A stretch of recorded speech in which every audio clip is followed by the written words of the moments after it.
பறவைகள் விலங்குகள் எல்லாம் கொஞ்ச காலத்திலேயே தன்னோட குட்டியை அதுங்க கிட்ட இருந்து பிரிச்சு விட்டுருது. ஆனா மனுஷங்க மட்டும் பிள்ளைங்களை விடாம லைஃப் லாங் புடிச்சு வச்சுக்கிறாங்க. ஹஸ்பண்ட் ஒய்ஃப் தவிர வேற எந்த உறவும் 20 வருஷத்துக்கு மேல நீடிக்காதுங்கிறது தான் உண்மை. அண்ணன் தம்பி அக்கா தங்கச்சி மாமா அத்தை சித்தப்பான்னு எந்த உறவா இருந்தாலும் 20 வருஷத்துக்கு மேல நெருக்கமா இருக்கிறது இல்ல. படிப்பு கல்யாணம் வேலை பணம் மாதிரி ஏதாவது ஒரு காரணத்துக்காக இந்த உறவு பிரிஞ்சிடும்.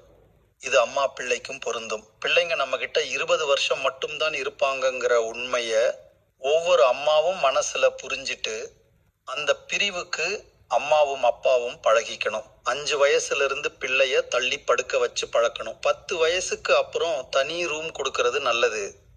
அதுக்கு வசதி இல்லைன்னாலும் ஒரு தனி இடம் ஒதுக்கி கொடுக்கணும். காலேஜ் டைம்ல ஹாஸ்டல் லைஃபுக்கு பழக்கப்படுத்தணும். கல்யாணம் முடிஞ்சதும் தனி குடித்தனம் அனுப்பிடணும்.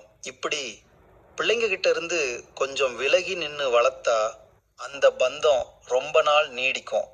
ஆண் பிள்ளை மட்டும் இல்ல, பெண் பிள்ளையையும் இப்படித்தான் வளர்க்கணும். கட்டாயப்படுத்தி புள்ளைய தன்னோடைய வச்சுக்கணும்னு நினைக்கிறது தான் சண்டைக்கும் பெரிய பிரிவுக்கும் காரணமா அமையுது. ஸோ இந்த உண்மையை புரிஞ்சிட்டு கொஞ்சம் கொஞ்சமா பிள்ளைங்க கிட்ட இருந்து பேரண்ட்ஸ் விலகி நில்லுங்க.